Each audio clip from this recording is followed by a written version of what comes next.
तो जनक ने खड़े होकर के ये प्रण कर लिया कि अब हमारी सीता की शादी उसी के साथ में होगी जो वीर धनुष को तोड़ देगा।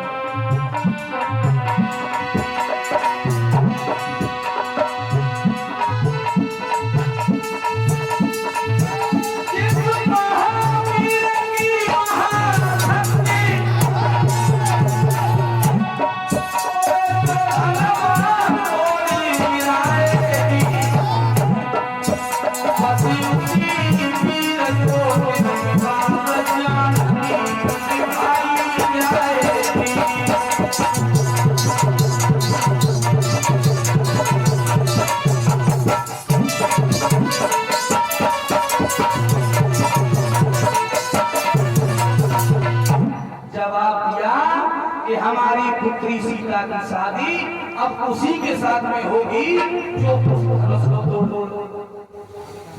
प्रण कर लिया जनक ने। अब जब प्रण कर लिया सचदेव बोले हे राजन परीक्षित, महाराज जनक ने देश विदेश राजाओं के लिए पत्र भिजवा दिए और उसमें लिख दिया कि हमारी सीता की शादी उसी के साथ में होगी जो हमारे यहाँ धनुष रखा हुआ है, हमें भोले बाबा ने दिया, उसे वीर जो तोड़ देगा और वही बात हमारी सीता से रिश्ता जोड़। और जब पत्र महाराज जनक ने देश विदेश भिजवाए 10,000 राजाओं के लिए, और जब 10,000 राजाओं के लिए पत्र भिजवाए उसी में से एक पत्र गुरु विश्वामित्र के पास में पहुंचा। एक बात और बोल रहा हूं, लोग पूछ लेते हैं कि महाराज जनक ने राजा तो दशरथ के पास में पत्र क्यों नहीं भेजा? क्योंकि बताते चले जो महाराज जनक का भूलवान सूखा पड़ने से विध्वंस जिसका हो गया था, जनक बहुत परेशान थे, तो जनक को देवर्षि नारद ने बताया कि तुम ऐसा करो, महाराज दशरथ के लिए खबर करो, वही चक्रवर्ती राजा है, अगर वो अपने हाथों से आकर के तुम्हारे इस बगीचा में जल का छिड़काव कर दे तो तुम्हारा ये बगीचा हरा भरा हो जाए।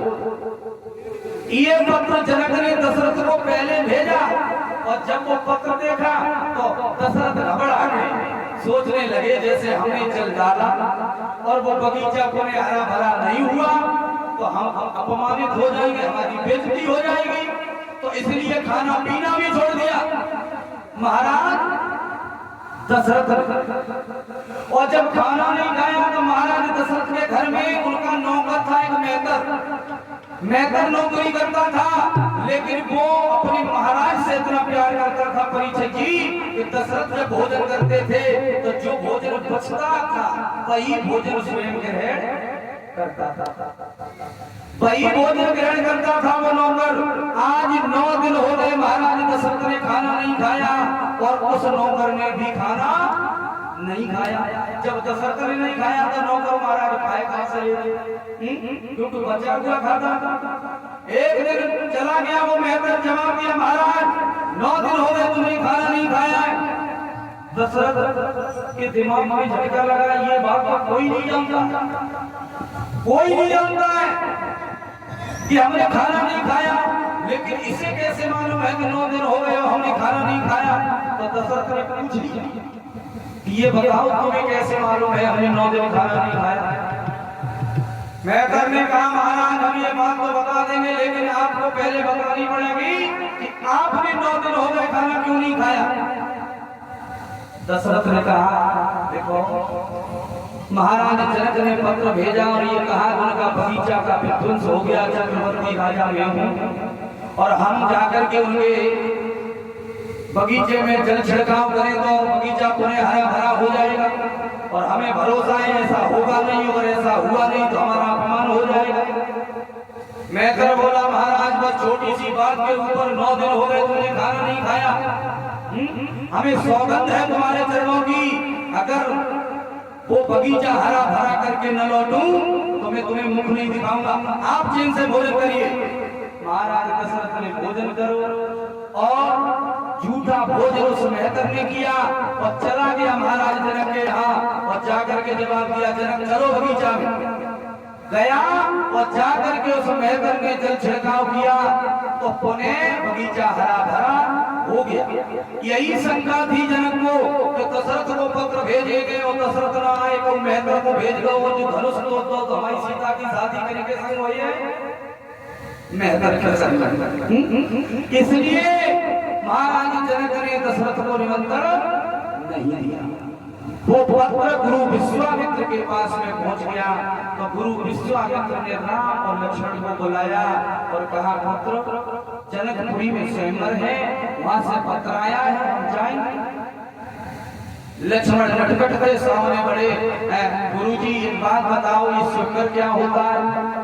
बेटा तुम छोटे हो नहीं जानते हो। तो गुरुजी ऐसा करो जब जानते नहीं है तो तुम्हारे साथ में चलते हम भी देख लेंगे स्वयंवर होता क्या। विश्वामित्र ने कहा ठीक है अगर तुम्हारी मर्जी है तो तुम चलो। तो विश्वामित्र राम लक्ष्मण को लेके और जब चले जनकपुरी के लिए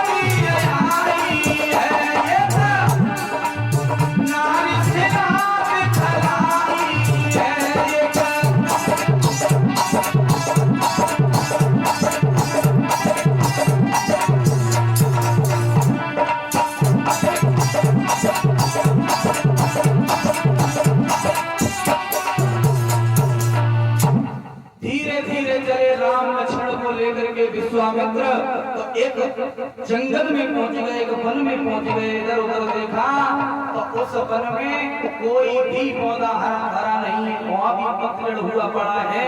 थोड़ा आगे और बढ़े तो देखा एक सामने पत्थर की स्त्री पड़ी।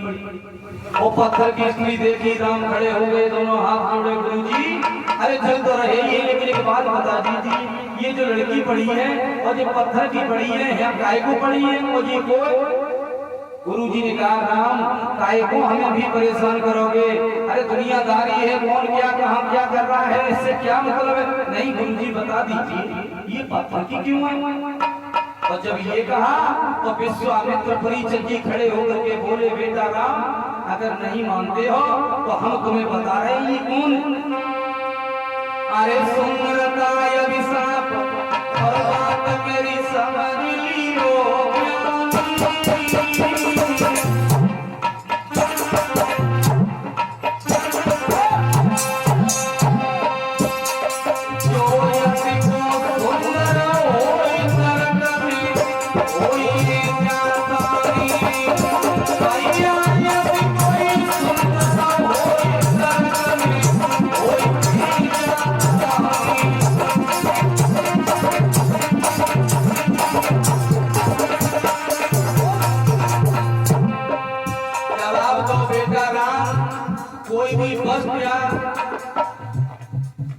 अधिक सुंदर है वो अपने धर्म की रक्षा नहीं कर पाती।